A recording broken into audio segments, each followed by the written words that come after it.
Hello, everyone, and welcome again to another Teacher Joseph podcast. Today, we're going to talk about the verb to nab. Now, the verb to nab is a synonym of to catch. To catch. So let's go over a few examples. The detective nabbed the criminal. He caught the criminal. But we don't always use it in a criminal kind of way.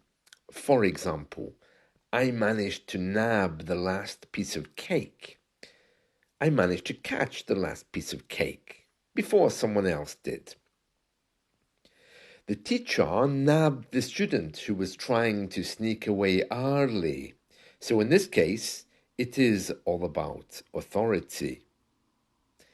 Another one might be, oh, I see my neighbour passing by. Let me just nab him quickly because I need to talk to him.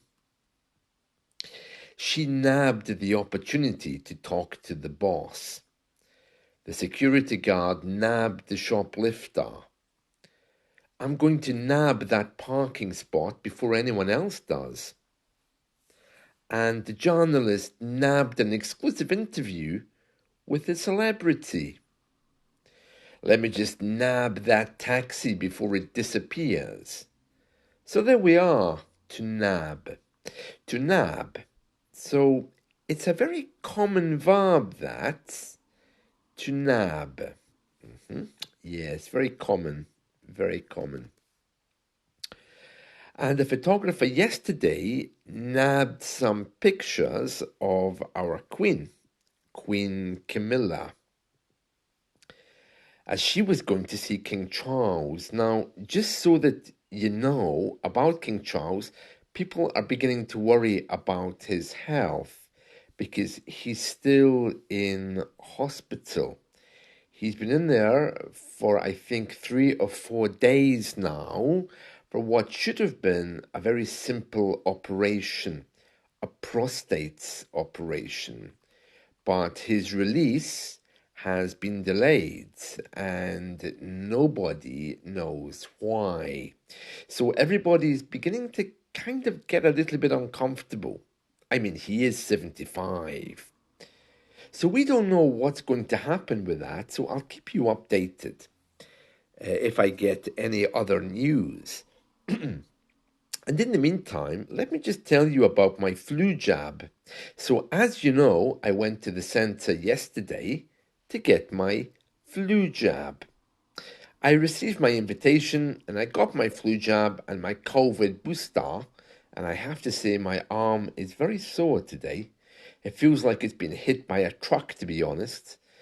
And they told me not to worry, that everything should be fine. That everything should be fine. I mean, last night I felt a little bit tired, but aside from that, I felt fine. So I asked them, I said, what is this booster that you're giving me? And she said, oh, it's Moderna. This is the brand name of the COVID medicine. I said, oh, really? She said, yes, yes. And she handed me a leaflet. And as I've mentioned before here in these podcasts, here in the UK, when you go to the doctor or when you go anywhere with regards to medical checkups or to receive treatments or medicine, you're given a leaflet, and the leaflet always begins with now that you have. So, for example, if you have cancer, you're given the leaflet, now that you have cancer. And you're supposed to open it and read it. Now that you have whatever illness it is, you're supposed to spend time studying it. It's very funny because they have these for everything. When I got diabetes, I was given these leaflets, now that you have diabetes. But over the years of my life, I think I've had many of those, now that you have the flu. So, of course, yesterday I was given the one, now that you have had the flu jab, telling me what to expect, what side effects to expect. And the other one they gave me, now that you have had, now that you have had your COVID booster. And inside they have a picture of this man lying on a chair with an oxygen mask. Thankfully, it was nothing like that. And it went on to say, to avoid looking like this, you should make sure that you have your COVID booster regularly. Yeah, once you're over 50 here, you don't have to pay for the flu jab either. So it was offered to me free. And about the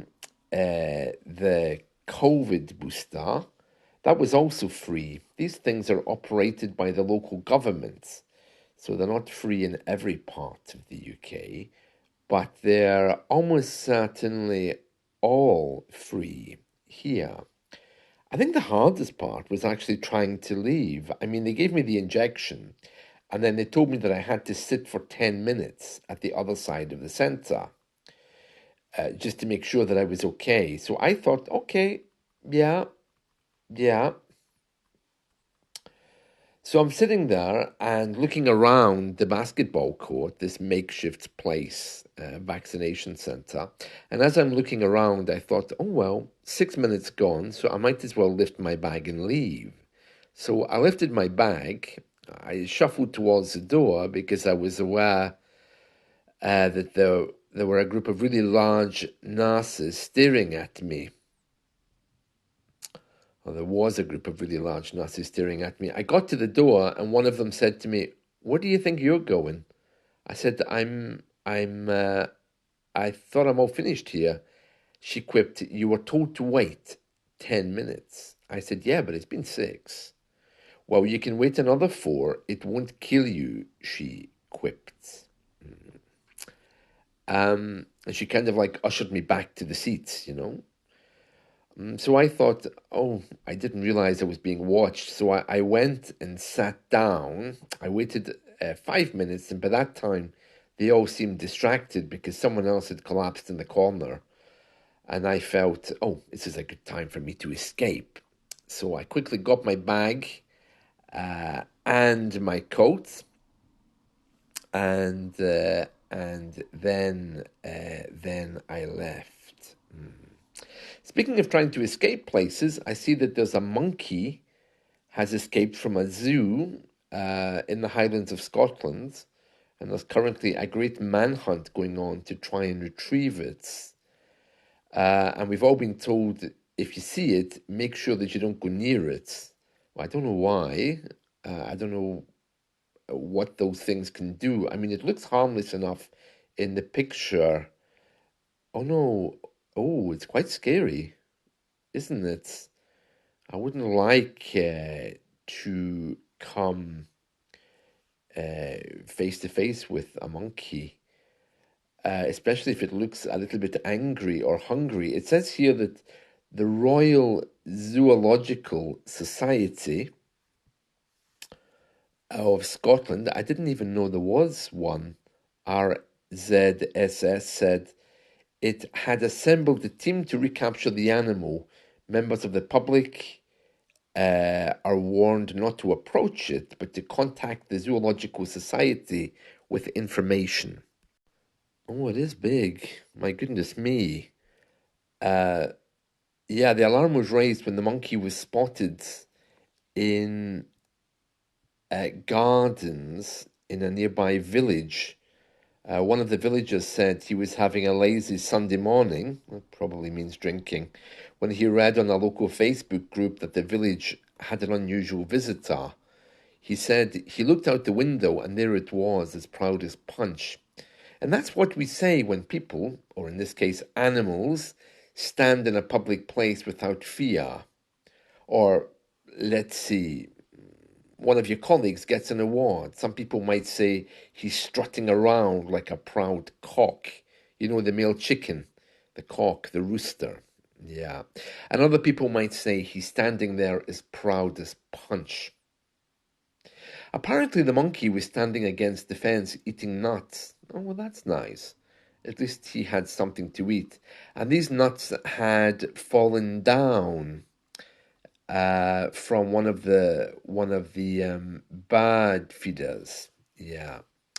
He told the news, he said the monkey looked a bit shifty. That just means it looked like it had done something wrong and was looking to run. And if someone looks a bit shifty, it could be a criminal or someone waiting to do something wrong in a criminal sense. And then he says, the monkey, I mean, it looks like an ape here in this picture, it's huge. He says, I wandered around the garden a bit. Oh no, wait, sorry. It wandered around the garden a bit. Um, we thought he'd gone. Oh, he's calling the animal him. I think I would have preferred to refer to the animal as it. And anyway, we don't know the sex of the monkey. It doesn't say here if it's a boy or a girl. So I don't know why he's saying he. But anyway, um, according to this report, it says he wandered around the garden a bit. We thought he'd gone, but he came back and then he went up to the bird feeders trying to get into them. He was having a really good go. Well, it's an ape. I don't know why he didn't just take the bird feeder, smash it to the ground and eat from it. That's what I would have done. I don't know how intelligent they are. Darren McGarry, head of living collections at the RZSS, head of living collections. So here's the manager in charge of living collections. Head of living collections, as opposed to the man in charge of dead collections? The head of living collections said if members of the public encounter the macaque, it's a type of monkey, they should contact this email with more information. Contact this email. I think if I see it hitting someone over the head and carrying them away, I'll be calling, I imagine, number 999, our emergency number. It's really funny. One of the things which people here who are learning English, non-native speakers, one of the things that they always laugh about is the way English people react in an emergency. So, for example, I heard that last week in an English class, there was a lot of laughter because at the college, all of the non-natives were sitting there and the teacher was saying, this is what you do in an emergency. You find someone to help first who has a phone. Excuse me, it seems there is an emergency. Excuse me, it would appear there has been a car crash. Would you mind calling the emergency number?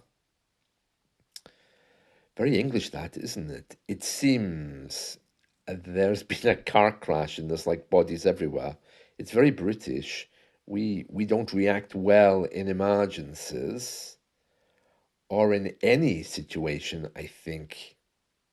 So this group of non-natives who were studying English couldn't understand. They said, why would you be so calm? You shout help immediately and you rush to the nearest person. And the English teacher was telling them, oh, no, you don't want to cause a panic, You quietly stroll up to someone. Quietly stroll up to someone. Can you imagine you witness a car accident and you stroll up to someone? Excuse me, there seems to have been an accident. Very British. Yeah, very British.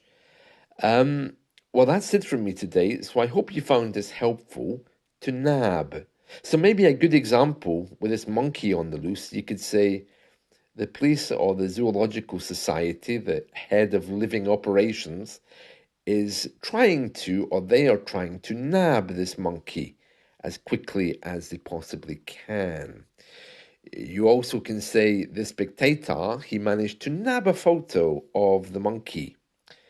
And there we are. So I hope you found this helpful. I hope you've enjoyed this. Let's talk again soon. See you. Bye.